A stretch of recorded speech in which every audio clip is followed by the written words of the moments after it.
Welcome back to my channel. याच्यासमोर काही मला इंग्लिश येत नाही. मी गेलो होतो राशन काढायसाठी. तो राशनचा थोडासा प्रॉब्लेम होता. आईनं फोन केली होती तर जा म्हणे हैदराबादमध्ये तू थोडंसं राशनचा तो काम करून ये म्हणे.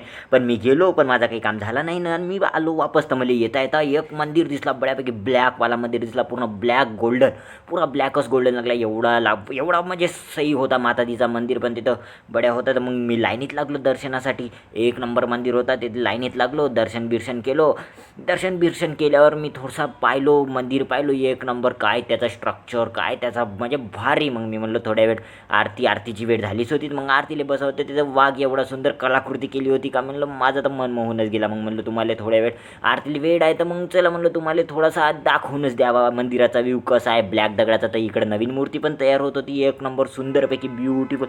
तर मग थोड्यासा मग मी म्हणलं माझाही फेस पाहून टाका, कारण मी बी येतो मंदिरात. तुम्हाला वाटत असेल तुम्ही जाता, पण मी बी येतो. मग इकडं गोमाता बी दिसली, त्यांना बी खाना बिना चारत होते. तर मग ते थोड्या वेळ पाहिलो आणि मग तिकडं हवनकुंड वगैरे होता आणि मंदिराचा एवढा व्ह्यू सही दिसत होता.